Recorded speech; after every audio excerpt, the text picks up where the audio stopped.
Okay, remember that they're changing my voice.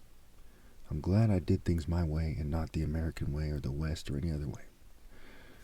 Point number 13. The West and Israel and everyone who was yoked to them made the worst mistake by sabotaging me and being the spirits that sabotaged me. So they made it so it's logical and fair and moral to make an example of them. God and nature make it clear that I am here partially to measure people's failure and to make it clear to my soul how much eternal punishment they deserve, so to speak, if for nothing else. But certainly it has to do with why I'm here. To try to exert authority over me drastically harms the spirit or spirits of those that try. To try to scare me using others utterly emasculates individuals, nations, spirits, families, and martial arts systems and their spirits. I was covertly poisoned and sabotaged all my life, and I naturally have a character of pure virtue. So all my so-called mistakes are due to their treachery for their quote-unquote mistakes, right? The mistakes in regards to females. Mistakes. Truly I am blameless. Consider these truths. A. They should have wanted to lose power to me when I was 16 or 17 or so, as I was ready to lead by then.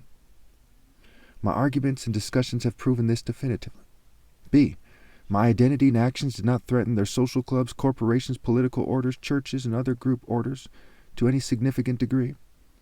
In terms of, them wielding power over a bunch of idiots, worldly, sorry excuses for power, right?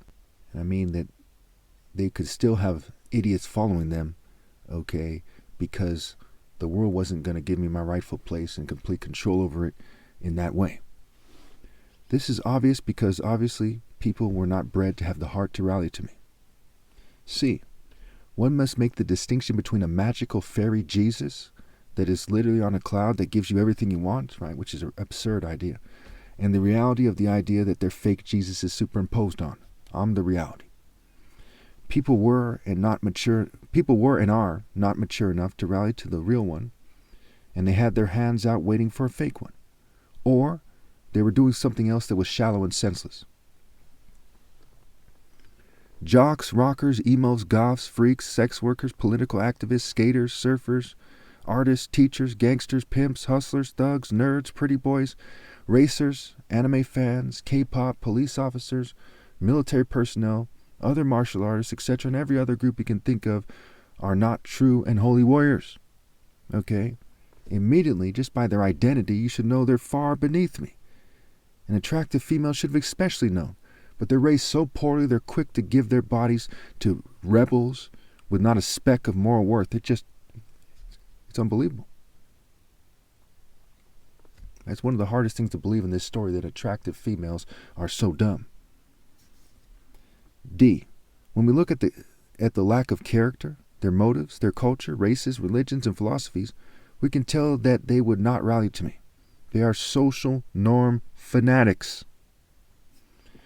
Other people are almost all entirely a different idea than the idea that we used to associate with a human in the 90s. They are shallow, closed-minded, and extremely unreasonable. See, this is the martial code, right? This has to be said. You have to understand what's going on, and I have to remind you of things that you don't quite understand completely, and I have to tell you things that you're in denial about and things that perhaps you don't know, and put it all in a code that's universal. That's what this is.